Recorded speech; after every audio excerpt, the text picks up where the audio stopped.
You are watching the Doc Talk Show. Up next, the doctors discuss some of the interventions to deal with infertility. Before we went into our break, we were discussing the investigations that we do on men and women that have had infertility issues in their pregnancies. So for women, for example, a woman who has come several times, has tried several times to have a child, Dr. Billy. Yeah, I think that the first thing I think that I would do, always check if the tubes they're open or patent. And this one is called it's a difficult word. It's salpingogram, whereby there's a way you take an X-ray. Take an X-ray. We push some drug. There's a drug that is inserted down, and then X-ray is taken. That X-ray would demonstrate to you the structure of the uterus and the tubes. And if the tubes are blocked, many times they can easily be picked by that method.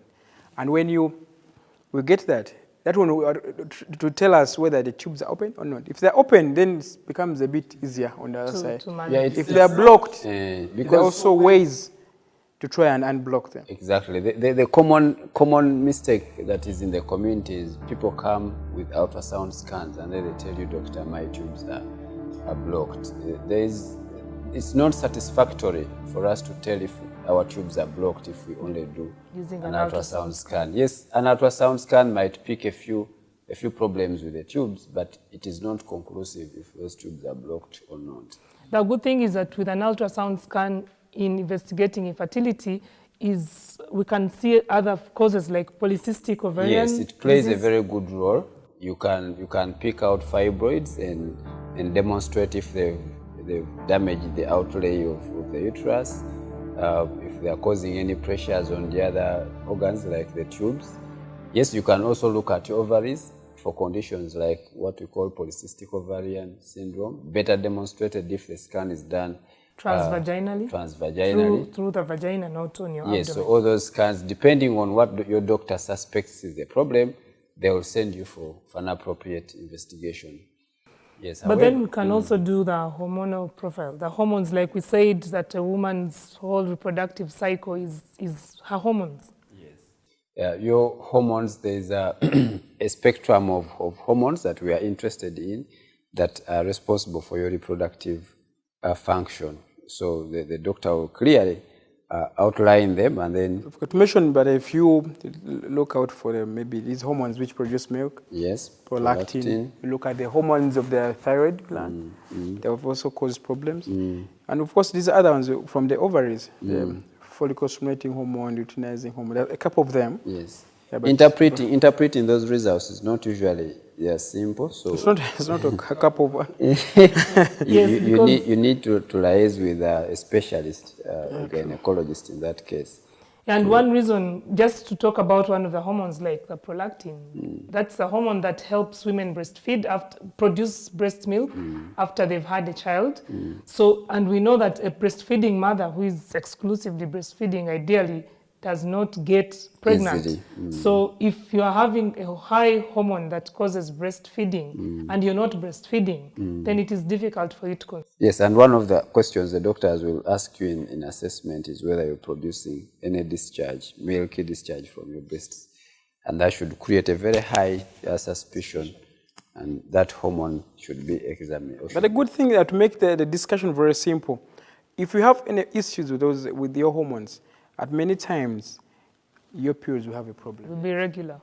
So once your periods are not regular, you're not having them every, so number of days, it's not 21 to 35, you're having them once a month, then next month you skip the month and have them at the end of the month, or you're having your periods 3 times a month.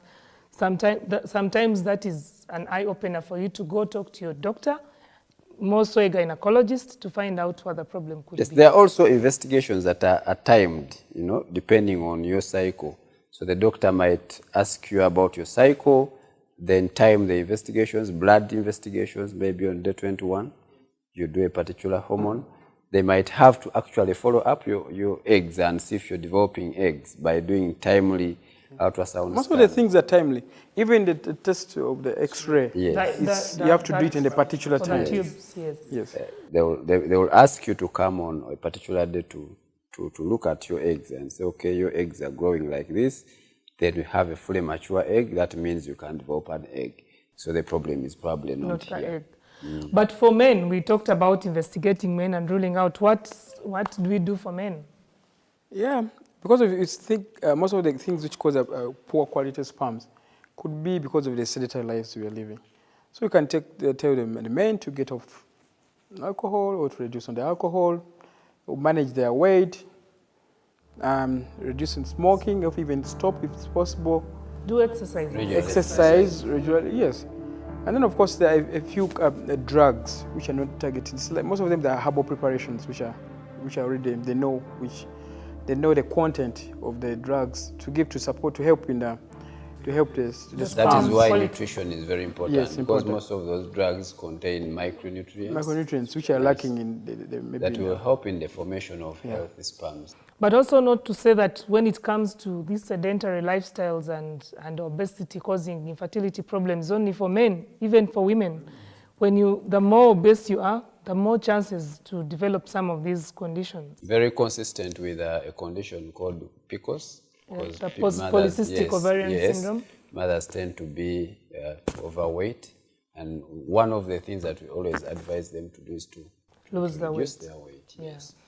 Yeah, of course, like if you part of in the management of the infertility due to male factor, there's a way they can take these sperms, wash them, make them, and we pick those ones which are good enough who can penetrate frontline to fight, and then we can inject them directly into the female genital tract.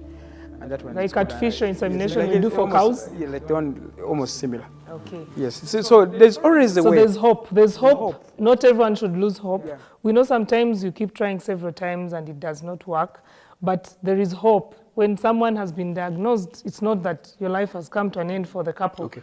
Looking at artificial methods, just what my colleague was talking about, he was talking about IUI, intrauterine insemination. There are other modes of interventions, what we call in vitro fertilization. Usually we pick a grown egg from the woman and then pick the sperms from the man, take them out, put them in a container, mix them, make babies. Of course, there are lots of processes that are involved. It's not as direct as that, but ultimately the babies that are made outside the uterus are put into the woman's uterus to allow development to take place from there. There are some women's uteruses that cannot hold babies, but they actually have eggs.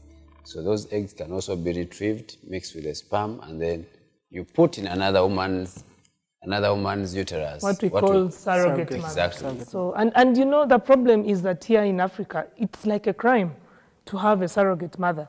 Yet it is normal because the child still belongs to the couple, and only that somebody has helped you carry the pregnancy. Just because the woman's uterus cannot hold this the reason baby. we are doing this show, so that people can understand. Exactly. You know, in Africa, we always do, we take long to accept things. You know, as new technology comes in, it's always difficult. But it's a trend. It's things that have happened before in Europe, and they are happening right now in Uganda. A few people have gotten taken it up, and you know it's becoming more and more increasing. But even in the end, if everything doesn't work, it's not a crime. There are some things you didn't do to yourself, so people can adopt babies. I've seen so many people adopt children and have happy homes if they wanted children. To complete the happiness. Their families.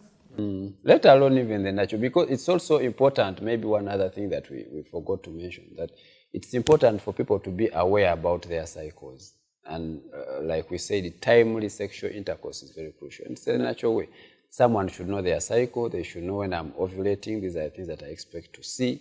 My body behaves like this. My discharge behaves like this. Because there are so many people, maybe sex is not something really they go for. The reason also we need to involve the couple. Exactly. They need to talk to the couple. And the man, if you see, usually success has come if the man is also supportive. Yes. But if someone is fighting the battle alone. You know that there are some people who get married just to have children, who have sex to have children. Yes. They are like animals. There are couples like that. So being aware of your... What are they doing the other time? They sleep and talk. And But you see, after 3 years, when they are ready to make another baby, they resume. come back. they call, please come. Come.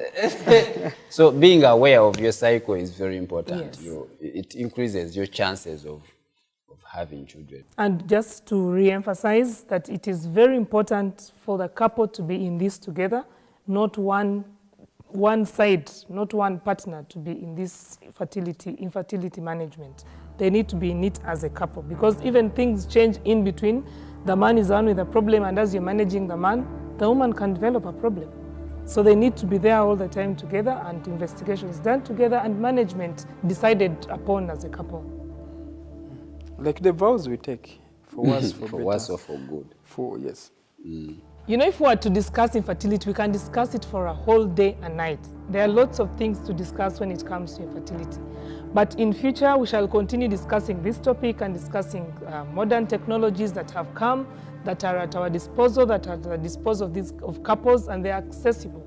And that if a couple can be brought together to discuss, they can take advantage of these new modern technologies to assist them with their infertility problems. Thank you very much, Dr. Billy, Dr. Jaffa, and I remain Dr. Fiona. Thank you so much for being a part of us. See you next time on the DocTalk show.